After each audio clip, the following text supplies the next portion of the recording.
보아스가 베는 자들을 거느린 사환에게 이르되 이는 누구의 소녀냐 하니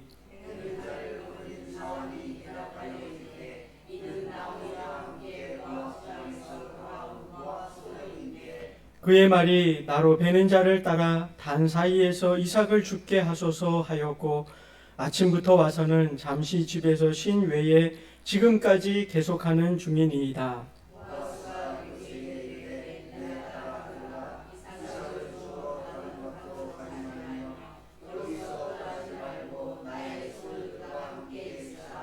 그들이 베는 밭을 보고 그들을 따라라. 내가 그 소년들에게 명령하여 너를 건드리지 말라 하였느니라. 목이 마르거든 그릇에 가서 소년들이 길어온 것을 마실지니라 하는지라.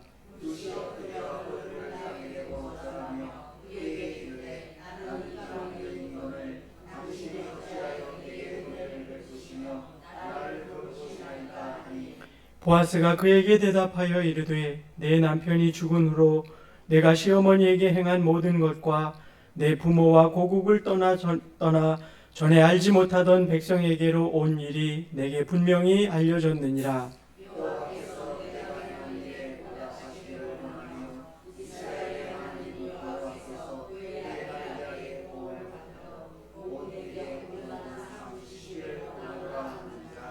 룻이 이르되 내 주여 내가 당신께 은혜 입기를 원하나이다. 나는 당신의 하녀 중에 하나와도 같지 못하오나 당신이 이 하녀를 위로하시고 마음을 기쁘게 하는 말씀을 하셨나이다 하니라. 아멘. 네, 잠깐 기도하겠습니다. 사랑과 은혜가 풍성하신 하나님, 오늘도 거룩한 주일 보배로우신 하나님의 말씀을 상고하고자 저희들 머리를 숙였습니다.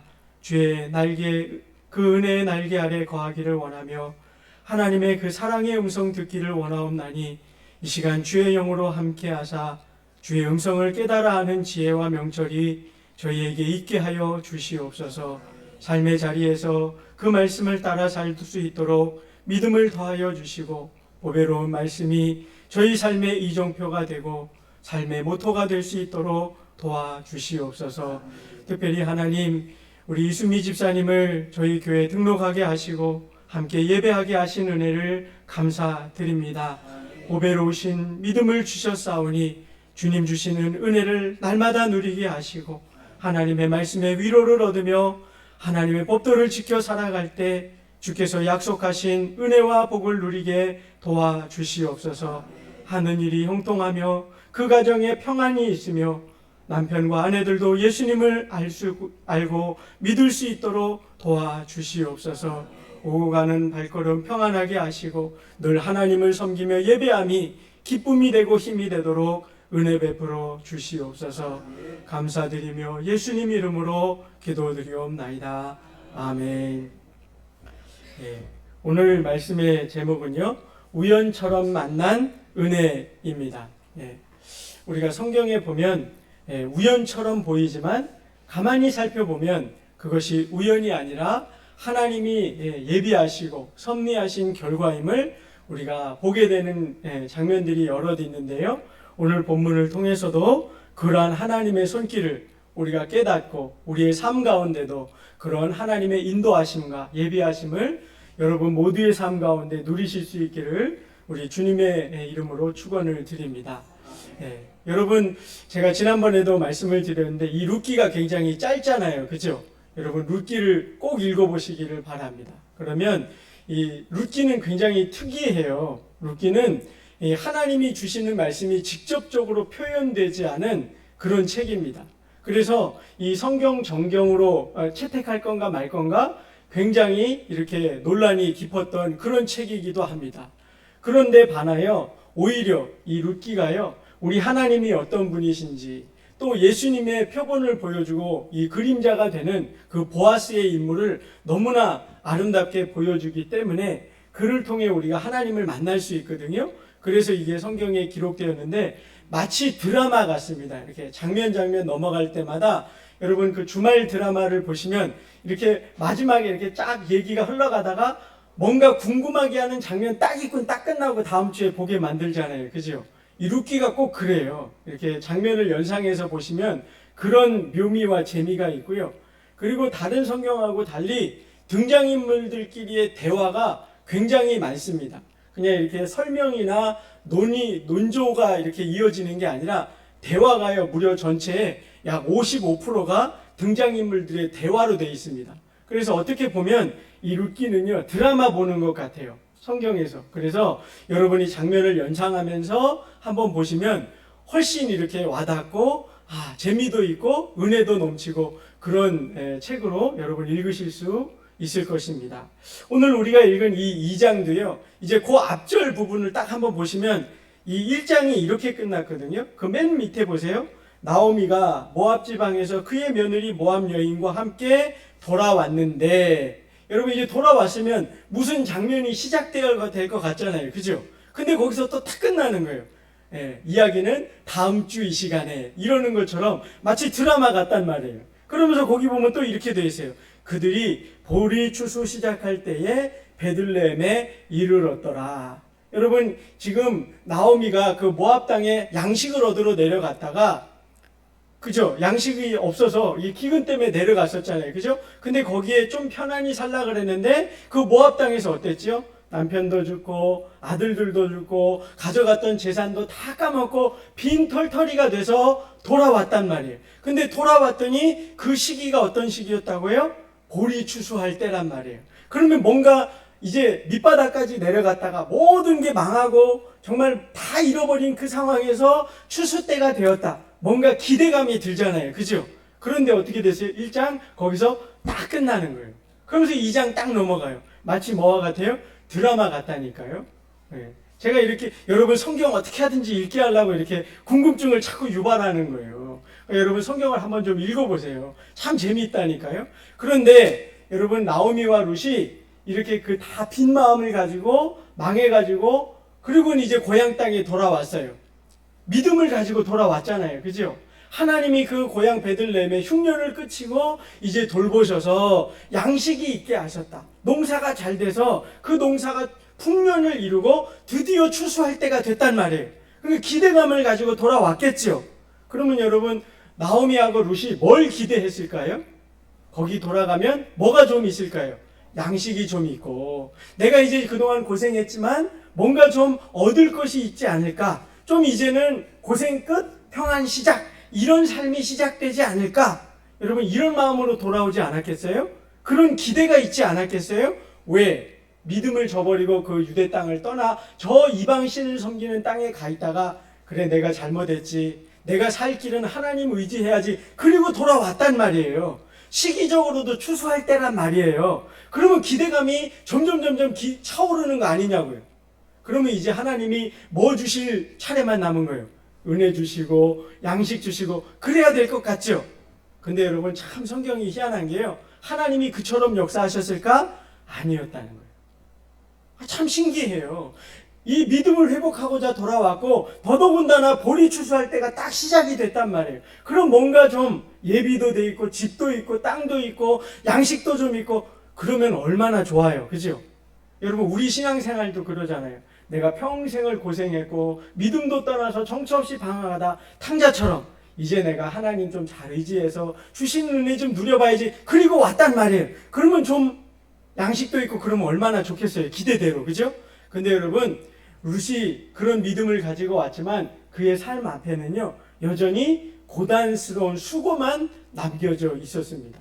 그 룻이요 그냥 오니까 양식이 저절로 주어지는 게 아니라 남의 밭에 가서 어렵게 그 추수하고 남은 떨어진 땅에 이렇게 흘려버린 그 이삭을 열심히, 그것도 아침부터 저녁까지 부지런히 주워야지만 시어머니하고 자기하고 먹고 살만한, 입에 풀칠할 만한 그런 형편이었다는 거예요. 여러분 우리가 신앙생활 하다 보면 이럴 때가 있지 않습니까? 내가 하나님 믿으면 뭔가 내 길이 좀 확확 열리고 대로가 열리는 것처럼, 하나님 믿으면 내가 실패하지 않고 성공하고 우리 가정에도 좀 어려움 있지 않고 끝나고 평안이 있고 내 몸도 연약하지 않고 좀 그러면 좋지 않겠어요. 그죠?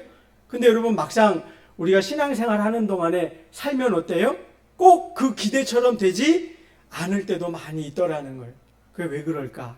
오늘 본문이요, 그에 대한 힌트, 그에 대한 하나님의 이유, 그것을 우리에게 보여주십니다. 그걸 여러분 발견하면요, 내 뜻대로 되지 않지만 우리가 낙심하지 않고, 그러나 그 가운데 하나님의 숨겨진 은혜와 복이 있음을 우리가 깨닫고 믿음 생활 이래서 재밌는 거구나, 그렇게 발견하게 되실 것입니다. 자, 1절 한번 봐보세요. 1절 같이 한번 읽어보도록 하겠습니다. 시작. 유력한 자가 있으니 그의 이름은 보아스더라. 야, 제가 말씀드린 것처럼 2장 마지막이요, 지금 나오미와 룻이 하나님 바라보고 믿음으로 돌아왔어요.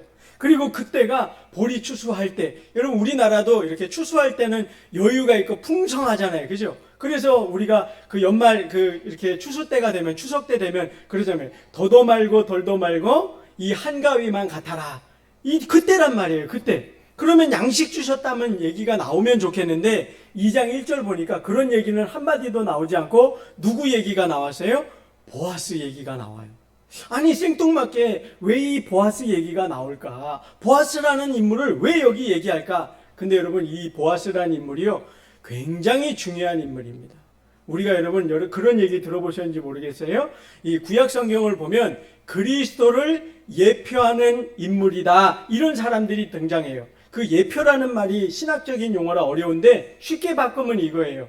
누구를 보여주기 위해서 사진을 보여주는 것 같이 그냥 예로서 보여준다, 그 말이에요. 그림자처럼 보여준다, 그런 뜻이에요. 구약에는 예수님이 등장하지 않기 때문에 예수님이 오실 것인데 그 예수님이 오시면 이런 일을 하실 것입니다, 그리고 보여주는 인물들이 있다는 거예요. 그 대표적인 게 누구예요? 모세 같은 사람. 노예로 있던 이스라엘 백성들을 출애굽시켜서 약속의 땅으로 인도하죠. 다윗 같은 사람, 이스라엘의 왕이 되어서 하나님의 공의와 사랑으로 나라를 다스리지요. 엘리멜렉 같은 사람, 그 다음에 엘리멜렉이 아니죠. 여기 나오는 보아스, 이 보아스 같은 사람이 그런 사람이다, 그 말이에요. 왜 그러냐? 이 보아스 1절에 보니까 이렇게 돼 있어요. 남편 엘리멜렉의 친족이었다. 엘리멜렉이 누구였는데요? 유다 지파에 속한 사람이었다, 그 말이에요. 그런데 그 사람에 대해서 설명하기를 유력한 자, 그가 있으니 이름이 보아스다, 그렇게 얘기해요. 여기 나오는 유력한 자는요, 지위도 높고 이렇게 부유하고 이 사람이 이렇게 높은 사람, 그런 사람들을 가리킬 때 이 유력한 사람, 그렇게 표현을 합니다. 그런데 여러분, 이 사람이 어떤 역할을 하냐면 뒤에 가보면요, 모압이 어디 출신이었어요? 모압이 이방 모압 여인이었잖아요. 룻이, 제가 지금 말이 자꾸 섞이고 있죠. 예? 룻이 모압 출신 여인이었잖아요. 이방인이잖아요. 여호와의 총회에 들 수 없고 구원받을 수 없는 사람이었단 말이에요. 근데 이 보아스를 만나서 하나님의 구원받은 백성이 될 뿐 아니라 그의 삶이 완전히 180도 바뀌어진단 말이에요. 그의 삶이 이 다윗의 증조모가 되고 예수님의 족보에 오르는 그런 영광을 누리게 된단 말이에요. 이 룻 혼자 있어서는요, 절대로 꿈도 꿀 수 없는 그런 인생이었단 말이에요. 그런데 누구를 만나서 그렇게 인생이 완전히 역전이 되고 변화가 되느냐? 바로 누구요? 이 보아스를 만나서 그와 같이 되더라, 그 말이에요. 저와 여러분도 마찬가지잖아요. 저와 여러분도 우리가 인생을 살아온 그 죄와 허물대로라면 우리는 심판받고 멸망받고 그렇게 끝나야 될 인생 맞지 않냔 말이에요. 그런데 우리의 인생이 어떻게 180도 바뀌게 되세요? 누구를 만나서? 예수님을 만나서. 그 예수님을 만나니까 하나님의 자녀가 되고 구원받고 하나님이 유산으로 물려주실 그 상속하실 특권을 우리가 누리는 존재가 되었단 말이에요. 그래서 이 보아스가 그 예수님을 보여주는 사람이 되었다, 그 말이에요. 이제 뒤에 가면 더 자세히 나오게 될 겁니다. 여러분, 이 1절을 통해 우리가 깨닫는 바가 그거예요. 나오미하고 룻은요, 고향을 돌아와요. 뭘 바라고 돌아왔다고요? 내가 다 망하고 빈털털이 됐는데 그곳에 가면 추수 때가 되니 하나님이 그저 양식이라도 좀 주시지 않을까? 뭐 하려고요? 입에 풀칠이라도 하려고. 남편도 없고 아들도 없어서 나가서 돈을 벌어올 사람도 없고 우리 가정을 보호해줄 울타리도 없는데 그저 기대가 굉장히 낮았단 말이에요. 그냥 먹고 살만 하면 좋겠다, 그 소원을 가지고 왔단 말이에요. 근데 하나님은 어떤 분이셨어요? 보아스를 예비했단 말이에요. 룻으로서는, 나오미로서는 상상도 할 수 없고 꿈도 꾸지 않았던 그 차원 높은 은혜를 예비하고 계셨다는 거예요. 그게 1절 말씀이에요. 여러분, 굉장히 중요한 말씀이에요. 어떤 분은요, 예수님 믿어서 내가 내 병이 좀 나았으면 좋겠다. 예수님 만나서, 예수님 믿어서 우리 가정에 어떤 어려운 문제가 좀 해결했으면 좋겠다. 예수님 만나서 내가 좀 먹고 사는 문제가 좀 편안해졌으면 좋겠다. 마치 나오미와 룻처럼 그렇게 주님 앞에 나올 수 있단 말이에요. 근데 우리 하나님은 우리를 부르실 때 그 정도 수준이 아니라는 거예요. 훨씬 차원 높은 은혜로 우리를 이끌어가길 원하신다는 거예요. 우리 예수님이 그런 분 아니냐고요. 우리에게 평안을 주시고 우리에게 구원을 보장하시고 우리의 존재가 이 세상에서 끝나지 않는 하나님의 자녀되는 권세를 누리며 살도록 인도하기를 원하신단 말이에요. 여러분, 이 말씀을 꼭 기억하십시오. 이사야 55장 8절과 9절 말씀이에요. 아마도 잘 아실 거예요. 거기 이 주보에나 아니면 오늘 성경에 꼭 메모를 하십시오. 이사야 55장 8절 9절 말씀입니다. 이는 내 생각이 너희 생각과 다르며 내 길은 너희의 길과 다름이니라. 여호와의 말씀이니라. 이는 하늘이 땅보다 높음 같이 내 길은 너희의 길보다 높으며 내 생각은 너희의 생각보다 높음이니라. 아멘. 여러분, 곰곰이 생각해 보세요. 만일 우리가 믿는 하나님이 우리 수준의 것만 해줄 수 있는 분이라면 그분 하나님 맞습니까? 하나님 아니에요. 그거는 이방신 혹은 우상들 혹은 무당과 점쟁이도 그 정도는 해줍니다. 점 치러 가면 어떻게 해요? 여름이 되면 물 조심하라 그러고, 그죠? 겨울이 되면 불 조심하라 그러고, 그러지 않냐고요. 사기당할까 조심하라 그러고, 그 여자 만나면 된다, 그 남자 만나면 안 된다, 그런 수준의 얘기밖에 해줄 줄 아는 게 없잖아요. 천국을 얘기해 줍니까? 하나님의 자녀됨이 어떤 건지 우리에게 보여주냔 말이에요. 그런 거 전혀 없습니다. 우리 하나님은 우리의 생각 수준을 훨씬 뛰어넘으시는 분이시라는 게 성경의 말씀이에요. 그래서 여러분, 때로는요, 어떨 때는 내가 기대하는 것, 하나님 믿음으로써 소원하는 것이 속히 이루어질 때도 있지만 때로는 어때요? 그것이 더디오는 것 같이 보여질 때도 있다는 거예요.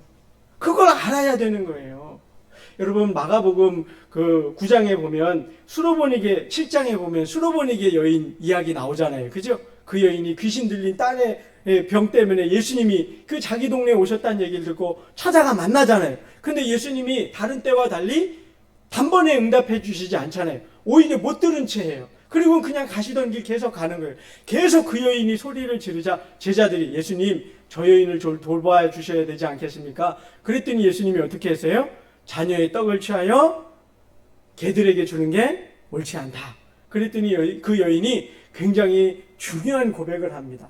맞습니다. 그러나 그 개들이 뭘 먹는다 그랬어요? 그 주인의 상에서 떨어지는 어떤 거요? 부스러기. 여러분 잘 아시잖아요. 우리가 이 세상에서 소원하는 것들은요, 어떤 은혜라고요? 부스러기라니까요. 부스러기 정도예요. 하나님이 우리에게 주시기를 원하시는 그 구원의 영광, 하나님의 자녀된 권세, 하나님과 교제하는 특권, 기도하여 응답받는 특권, 의의 길을 걸어가는 그 특권은요, 세상은 결코 흉내도 낼 수 없는 그 영광스러운 길이라는 거예요. 오직 누구 안에서만 발견할 수 있어요? 예수 그리스도 안에서만.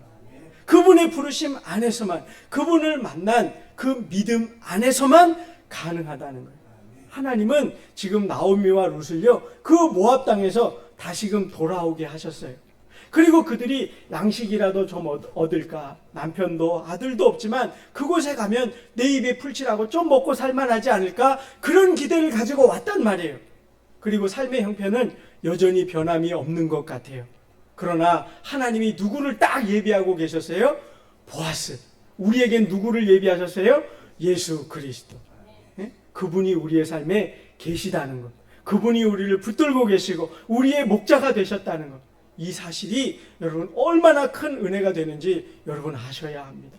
그분이 우리의 삶을 보장하고 계신단 말이에요. 그래서 2절부터 보면은요, 이제 그 룻이 보아스를 만나는 장면이 이제 설명이 되어 있습니다. 2절 보십시오. 모압 여인 룻이, 여러분 일부러 룻이 어디 사람인지 우리 다 잘 알잖아요. 그죠? 근데 성경을 가만 보면요, 일부러 이 2장에서는요, 모압 여인, 모압 소녀 이런 말이 계속해서 등장하는 것을 보게 됩니다. 여기 2절에도 보니까 룻을 얘기하는데 모압 여인 룻 무슨 얘기하는 거냐면 이 룻은 그 보아스를 만나서 은혜 입을 만한 자격이 있다 없다? 없다는 얘기예요. 보아스가 그녀를 돌봐줄 이유와 근거가 하나도 없다는 말이에요. 마치 우리를 보여주는 것 같지요. 우리가 예수님 만날 자격이나 근거나 공로가 있어요 없어요? 하나도 없잖아요. 저는 더더욱 그렇죠. 저는 저희 집이 이단을 믿는 그런 집안 출신이라 그랬잖아요. 저희 어머니가 저희 외할아버지가 그 이단을 창립한 그 개척 멤버라니까요. 여러분 그 전도관 아시죠? 예? 전도관 그 박태선 장로하고 창립한 그 멤버 중에 한 명이에요. 저희 외할아버지가. 그리고 제가 어떤 사람이냐면 어렸을 때 뭣도 모르고 거기 전도관 열심히 다녀갔고요. 전국 어린이 성경 퀴즈대회 전국 2등 했어요. 제가. 안 놀라시네. 2등 하기도 어렵지만 그 전도관에서 그거 했다가 이렇게 목사 된 거 안 신기하세요, 여러분? 너무 신기한 거 아니에요. 그죠? 저는 여러분 살아온 여정이요. 얘기하자면 한 3박 4일 걸려요. 참 우여곡절이 많아서요. 예수님 믿은 거 떠날 뻔 하다가 돌아오고 참 기적 같은 일도 여러 번 경험을 했거든요. 사람이 죽고 사는 그런 일들도 경험하고요. 별일이 다 있었어요. 근데 여러분 가만 돌아보면 제가 그런 은혜를 경험할 만한 자격이 있었냐? 공로가 있었냐? 그런 하나님 보시기에 예쁜 부분이 한 군데로 있었냐? 없었다니까요.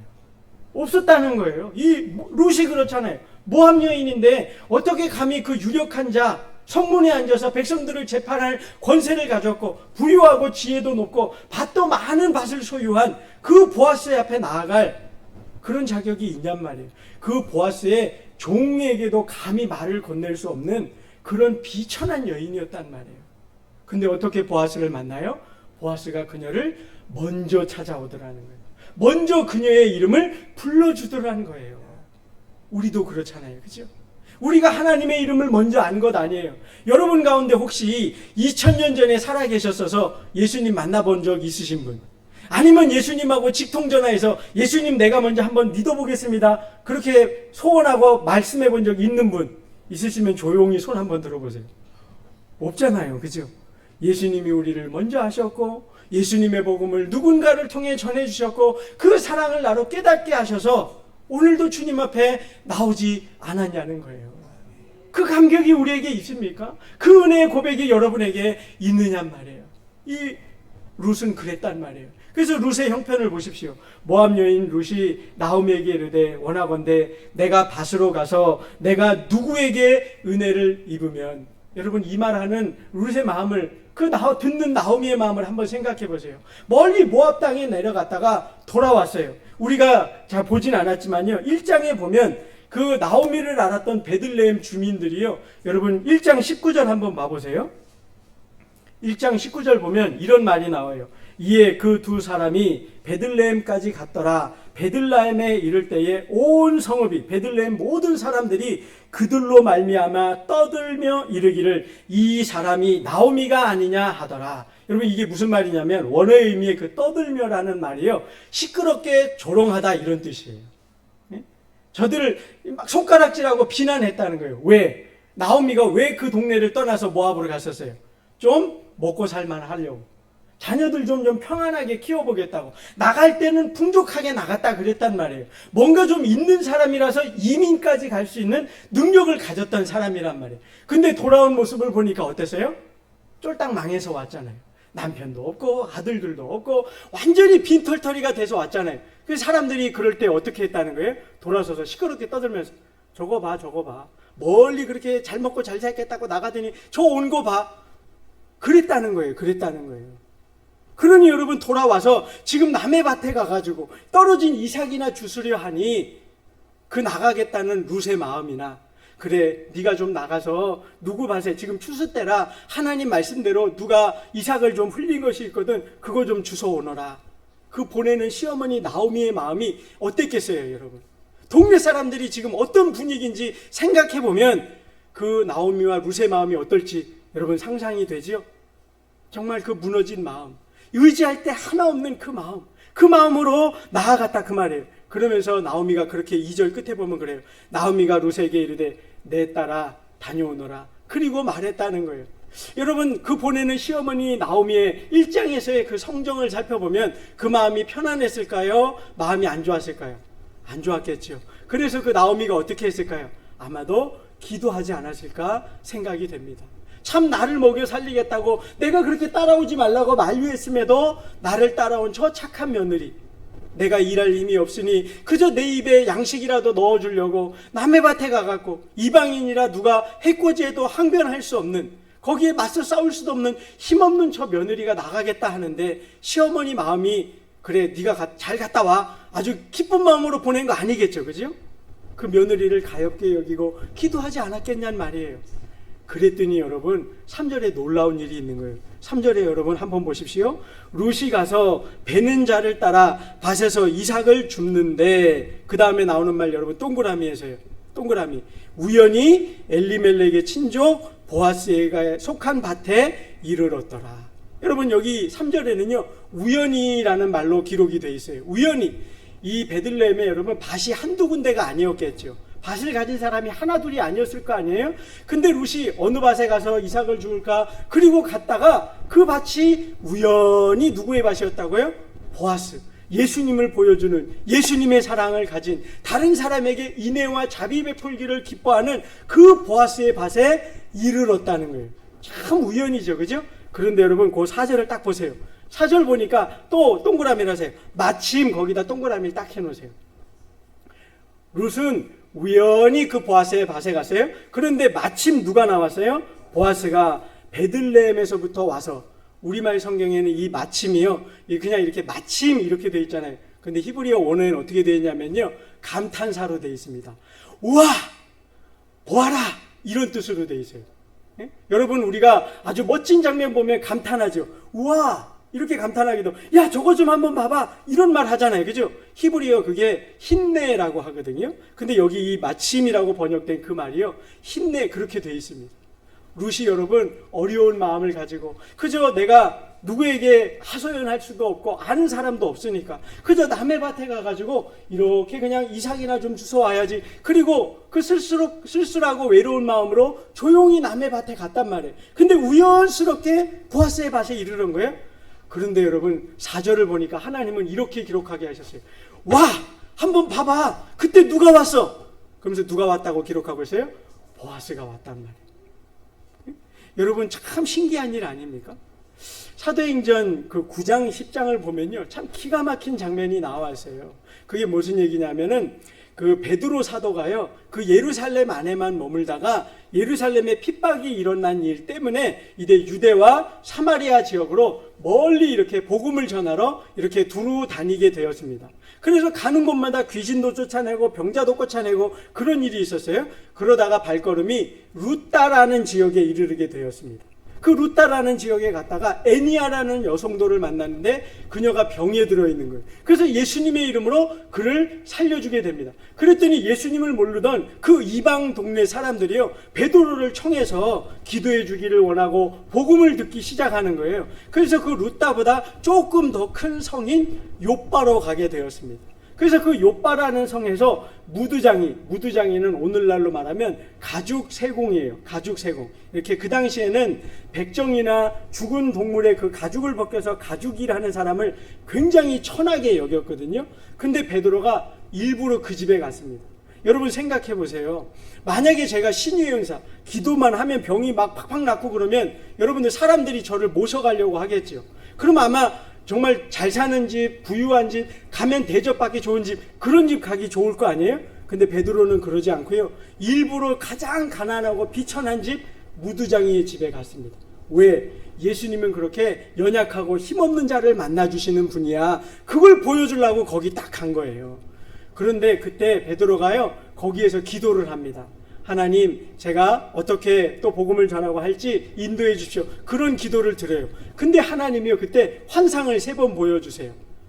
보자기가 하늘로부터 내려오는데 그 보자기에 부정한 음식들, 유대인들로서는 먹을 수 없는 음식을 이렇게 포장해서 내려주시면서 하나님이 너 이거 잡아먹어라 그러시는 거예요. 그랬더니 하나님 어떤 일입니까? 제가 복음 전하러 왔는데, 하나님이 하러 왔는데 이 부정한 걸 먹으라니요? 먹을 수 없습니다. 근데 하나님이 계속 3번이나 그러시는 거예요. 근데 그러고 있는 와중에 가이사랴 빌립보에 고넬료라는 경건한 사람이 있었어요. 이 사람이 로마 사람인데요, 하도 경건해갖고 매일마다 기도하고요, 가난한 사람들을 구제하고 돌보는 일에 매우 힘썼던 사람이에요. 근데 예수님에 대해서 직접 복음을 들은 적이 없는 사람이에요. 그냥 구약 성경만 알아서 하나님만 알 뿐이에요. 그런데도 경건하여서 매일 기도하고 구제하는 일에 힘썼었어요. 그랬더니 하나님이 그 고넬료에게 천사를 보내셔서 환상을 보여주시고 응답하시는 거예요. 너 지금 저기 요빠라는 곳에 가면은 거기 베드로가 있을 것이다. 그 베드로를 청해서 복음을 듣거라. 그러고 명령을 하시는 거예요. 베드로는 여기 요빠에서 기도하고요, 이 고넬료는요 거기 가이사랴 빌립보에서 기도하는 거예요. 마치 뭐와 같으면 우리는 여기 시흥동에서 기도하고 저기 대전에서 누가 기도하고 있단 말이에요. 근데 똑같이 하나님이 역사하시는 거예요. 근데 재밌는 건요, 하나님이 그러셔요. 한 번도 가본 적 없는 그 요빠에 거기 가면 무두장이 시몬의 집에 베드로가 있을 거야. 가봐. 오늘날 같으면 여러분 뭐 찍으면 돼요? 내비게이션 찍으면 거기 갈 거 아니에요. 그 당시엔 내비게이션 있어요, 없어요? 없잖아요. 근데 고넬료가 그 환상을 보더니요, 자기 종 하나를 불러서, 야, 난 잘 모르겠는데 하나님이 거기 요빠에 가면은 시몬이라는 사람의 집이 있고 그 다음에 베드로가 있다. 좀 그 사람 좀 모셔오너라. 그리고 보내요. 근데 놀라운 게요, 여러분, 한 번도 어느 딴 집에 가서 혹시 여기가 시몬의 집입니까? 혹시 여기 베드로가 계십니까? 묻지 않습니다.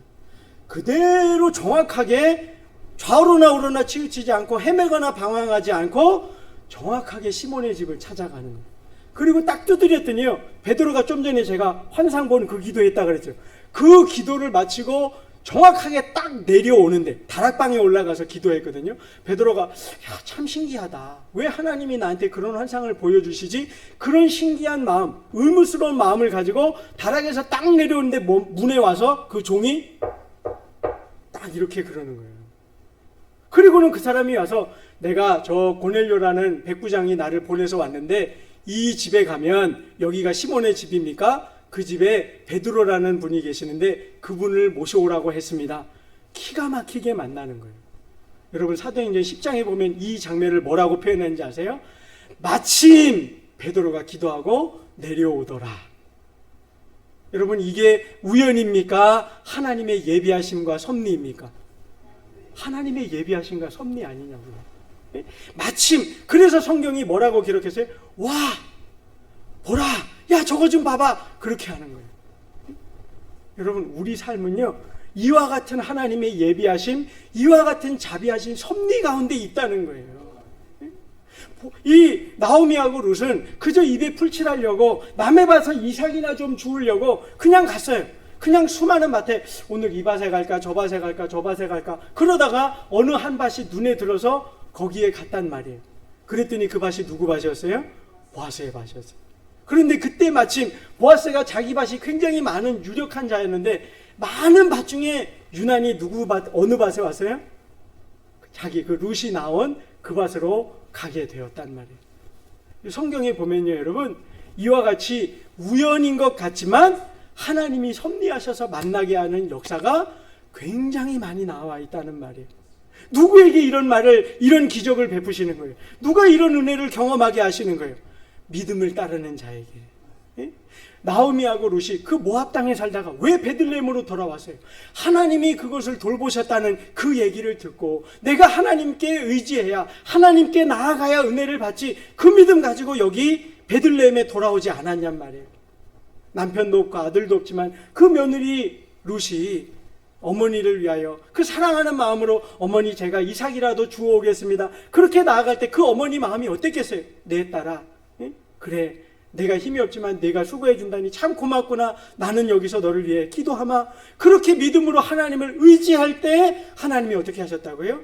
그 놀라우신 섭리 가운데 은혜로 만나게 하셨단 말이에요. 그 베드로하고 그 고넬료, 그가 기도할 때, 베드로도 기도할 때 마침 하나님이 만나게 하시지 않더냐는 거예요. 여러분 꼭 기억하십시오. 내 눈앞에 양식이 보이지 않는 것 같을 때가 있어요. 내가 원하는 바가 이루어지지 않고 더디오는 것 같을 때가 있어요.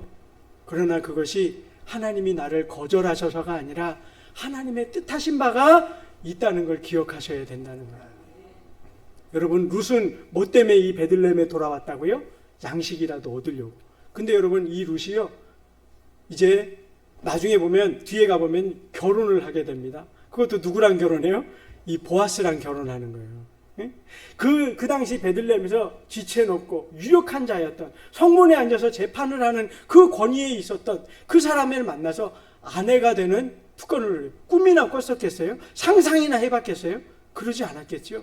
그리고 이 룻의 후손으로 누가 태어나요? 이스라엘의 가장 뛰어난 왕이었던 다윗의 증조모가 된다니까요. 그리고 그 다윗의 혈통을 따라서 예수님이 이 땅에 오시게 된다는 말. 룻은 상상도 하지 않았고 꿈도 꾸지 않았던 그 일을 하나님이, 이 장면, 보아스와 룻이 딱 만남으로 시작이 되었단 말이에요. 여러분, 우리 인생에도요, 이런 만남이 있기를 주의 이름으로 축원합니다. 예수님도 만나고요, 우리 삶에서 믿음의 사람도 만나고요, 우리 삶에 기적과 같은 역사를 일으키는 그 놀라운 분들을 만날 수 있기를 바라요. 제가 아까 제 얘기를 잠깐 했었는데, 제가 그렇게 이단 가정에서 자라났다 그랬잖아요. 그죠? 근데 제가 예수님을 대학교 1학년 때 믿게 됐거든요. 근데 제가 참 신기하게 대학교 거기 이제 전기도 무난히 갈 줄 알았는데 떨어졌어요. 참 이게 왜 그랬을까? 근데 가만 보니까 제가 만약에 전기에 떨어지지 않아서 후기에 대학을 간 건데, 만약에 후기로 이렇게 저 춘천으로 대학을 안 갔으면요, 어머니하고 같이 살았으면 저 절대 예수님 못 믿었습니다. 제가 군대 갔다 와서요, 예수님 믿는다고 그 전까지 한 번도 어머니한테 말한 적이 없고, 군대 갔다 오니까 여러분 옛날 같으면 군대 갔다 오면 어른 취급해 주시잖아요. 그죠? 그래가지고 그때는 이제 제가 제 삶을 산다 그래도 어머니 반대 안 하시겠지. 그리고 어머니 저 사실은 교회 나가고 있습니다. 전도관 안 나가고 이제 예수님 믿겠습니다. 그렇게 말했거든요. 목요일날 제대하고요, 토요일날 집에서 쫓겨났습니다. 군대 제대하고 이틀 만에 집에서 교회 간다는 것 때문에 토요일날 내일 교회 간다고 했다가 쫓겨났어요. 정말로 갈 데 없이요, 옷도 한 벌 못 가지고 그냥 입은 몸 그대로 교회에서 집에서 쫓겨나가세요. 넌 이제 더 이상 내 아들 아니다. 아니, 저는 심각한데 여러분 웃고 계시네요. 응? 어떻게 먹고 살아요? 제가 착한 아들이어서 군대에서 받았던 월급 저금했다 그 통장채 어머니 들여갖고 돈도 하나도 없었어요. 여러분, 기가 막힌 일 아닙니까? 제가 집에 있었으면 못 믿었다니까요. 근데 여러분, 놀라운 게 제가 어떻게 예수님 믿었냐면, 대학교 1학년 때에서 전 전기 떨어져갖고 굉장히 낙심했거든요. 근데 그렇게 기숙사를 갔는데 거기에 기숙사에서 한 친구를 만났어요.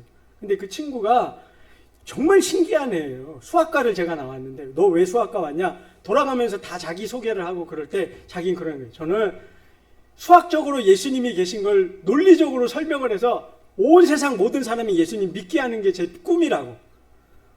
아무리 설명을 해도 예수님 못 믿겠다 그러니까 수학적으로 공식처럼 예수님 계신 거 맞지? 그거 증명하려고 수학과 왔대요. 참 신기한 애구나. 저런 애는 절대 가까이 하면 안 되겠구나. 뭔가 좀 반박기 이상하구나. 제가 그렇게 생각했어요, 1학기 때. 근데 여러분, 2학기 때 걔랑 같은 방에 들어간 거예요. 참 진짜 기숙사 어떻게 방을 배정받아도 이렇게 배정받았나. 근데 여러분, 놀라운 일은요, 그 친구가 매일마다 아침에 1시간씩 기도를 해요. 성경 보고 1시간씩 말씀 보고 또 기도를 하는 거예요. 시험이 1교시에 있어도 그렇게 하는 거예요. 그리고 저녁마다 매일 또 1시간 반 정도를 기도하고 성경을 보는 거예요. 하루에 최소한 2시간 반을 그렇게 하는 거예요. 그래서 저는 더 겁냈죠. 쟤랑 같이 있다가 뭔가 안 좋은 일이 생길 것 같다. 예수님 안 믿을 때. 근데 어느 날 그 친구가 저녁 때 찬양을 드리는데 하나님이 저를 만나주시는 거예요. 그 친구가 예수님 예자도 꺼내지 않고 그 예수님의 은혜에 대한 찬양을 하는데, 그 찬양이 제 귀에 와갖고 꽂히고 제 영혼 가운데 자리 잡아서 저를 두드리는 거예요. 너 뭐 하고 있냐? 왜 그러고 있냐? 그래서 제가 그 자리에서 꼬꾸라져서 1시간이 넘도록 울었습니다. 예수님 제대로 듣지도 못했는데 하나님의 그 하나님이 어떤 분이신지가요, 정말 이 영상처럼 폭포수같이 저한테 쏟아지는데요, 감당할 수가 없더라고요. 그래서 예수님 믿게 됐어요. 그래서 군대 갔다 와서 교회 간다 그랬다 집에서 쫓겨났다니까요. 여러분 그 친구 만난 게 우연일까요? 하나님 섭리 아닙니까? 네? 여러분 일 아니라고 감동 안 되시죠? 네? 또 여러분 두 번째 희한한 만남이 있어요. 제가 그렇게 집에서 쫓겨났잖아요. 갈 데가 없어갖고 그나마 그래도 친구들한테 가면 좀 이렇게 며칠이라도 신세지 있지 않을까 그러고 춘천으로 갔어요. 그래서 이 친구를 만나서 밥 한 끼 얻어먹고 한 이틀 밤 얻어 자는데 벼독도 낮잠이 있다고. 그죠? 어디 더 이상 비빌 수가 없잖아요. 제가 그래도 여러분 체면이 있는 사람이에요. 그렇게 낯두꺼운 사람 아니라고요. 그래갖고 야 이제 나 갈게 그랬더니 안 붙잡아요. 또 이 녀석들은 안 붙잡아. 참, 왜 나왔는지 뻔히 알면서 안 붙잡아요. 그래서 참 낙심돼갖고 나오는데 그 친구가 그런 거예요. 야 너 혹시 우리 매형 좀 만나볼래? 그러는 거예요. 근데 그분이 그 매형이 너 매형이 누구신데 그랬더니 개척교회 하는 목사님이셨어요. 감리교 목사님. 감리교 목사님인데 그분이 사랑이 많으시고 청년 한 명을 천하보다도 귀하게 여기신다는 거예요. 그래서 그래? 제 눈이 번쩍 띄었죠. 근데 가보니까 개척교회라 그랬더라고요. 강원대학교 앞에 교회가 있는데 성도가 몇 분 안 계세요. 그냥 청년들 위주고 어른들은 한 5분도 안 돼요. 그런 교회에 가라 그러는 거예요. 그래서 갔더니요, 그 목사님이 저를 얼마나 만나자마자 안아주신 거예요. 잘 왔다고. 그 친구가 전화해놔가지고 그 당시에는 핸드폰도 없는데 제가 가는 동안 전화를 해놓은 거예요. 잘 왔다고 꼭 안아주는 거예요. 그러면서 이렇게 얘기하시더라고요. 나는 상관없으니 원하는 대로 여기 머물라고. 가고 싶을 때 가고 언제든지 여기 머물라고. 제가 거기서 겨울 났잖아요. 친구들은 이틀만 있어도 안 붙잡고 나 갈게 그랬더니 잘 가 이랬는데 그 목사님은 있고 싶은 대로 있으래요. 그 목사님이 여러분 감리교 목사님이었는데요. 제가 왜 어떠다 합심 갔냐면 그분이요. 감리교는 절대 가면 안 된대요. 감리교 나오셨는데 죄송합니다. 예? 여러분 혹시 감리교 아시는 연관 있으시면 용서하세요. 감리교 가면 목사 망한다고. 예?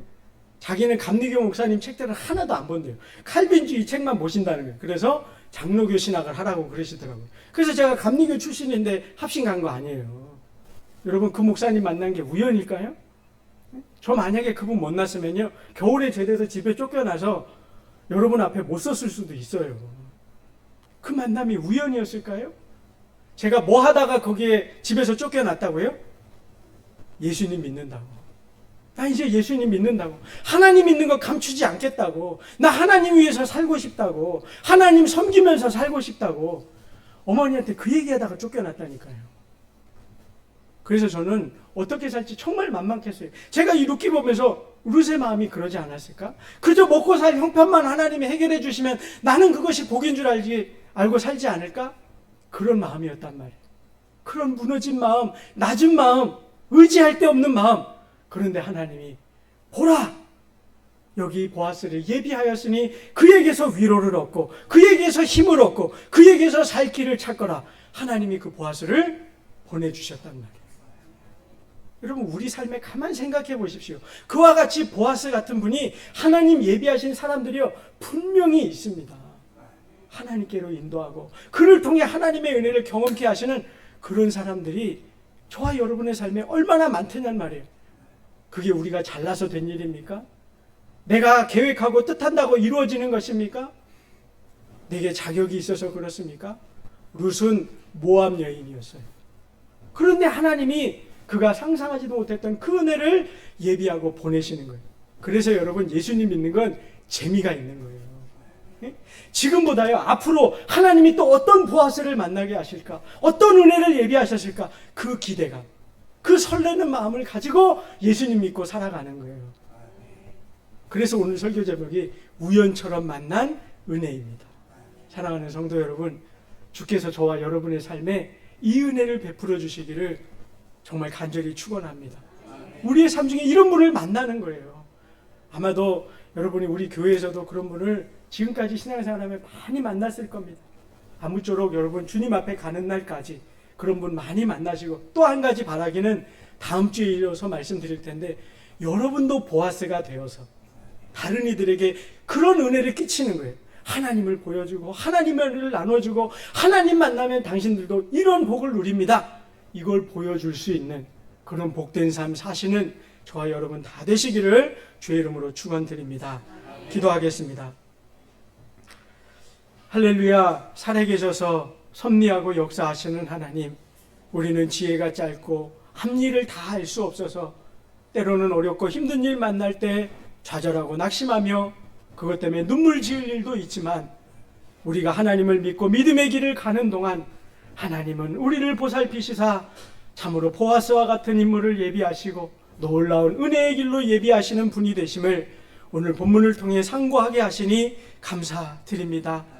하나님의 복음을 듣고저 기도하던 그 고넬료에게 베드로를 만나게 하심 같이 하나님의 은혜의 손길을 바라고 그저 고향 땅에 돌아와 이삭을 주었던 그 나오미와 룻에게 보아스를 예비하심 같이 하나님께서 우리의 삶에도 그와 같은 은혜를 예비하시고 또 앞으로도 그와 같이 인도하실 줄 믿음으로 감사를 드립니다. 하나님, 우리가 이 믿음의 눈을 들 수 있도록 도와주시고 하나님 의지하며 살아가도록 결단코 잠시 어려운 일 때문에 믿음을 포기하거나 낙심하는 일이 없도록 붙들어 주시옵소서. 우리 주님을 믿고 사는 날 동안 늘 승리가 있고 평안이 있고 하나님의 노래를 감사하며 찬양하는 삶 살도록 우리 성도들을 붙들어 주시기를 간절히 소원하오며 예수님 이름으로 기도드리옵나이다. 아멘. 우리 다 같이 일어서서 우리 찬송가 384장 나의 갈 길 다 가도록 오늘 말씀을 생각하며 우리 찬양하도록 하겠습니다.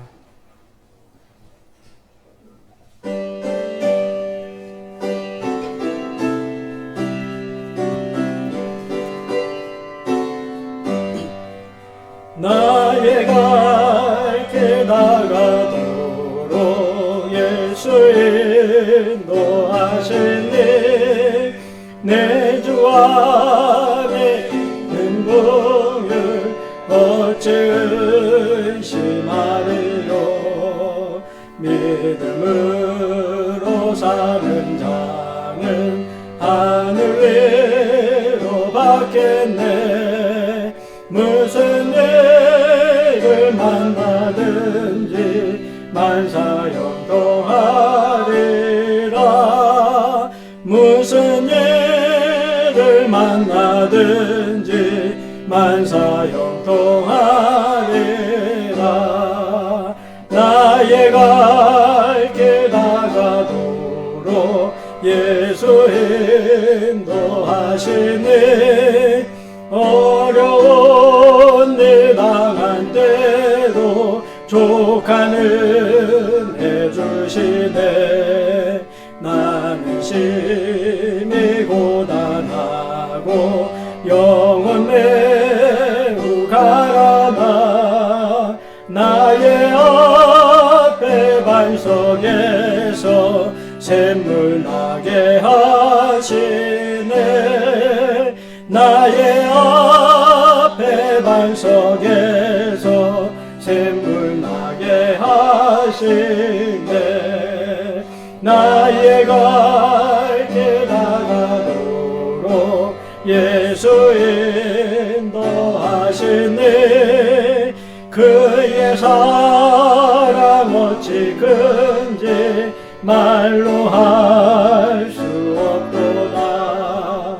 성령 감화 받은 영혼 하늘 날아갈 때에 영영 부를 나의 찬송 예수 인도하셨네.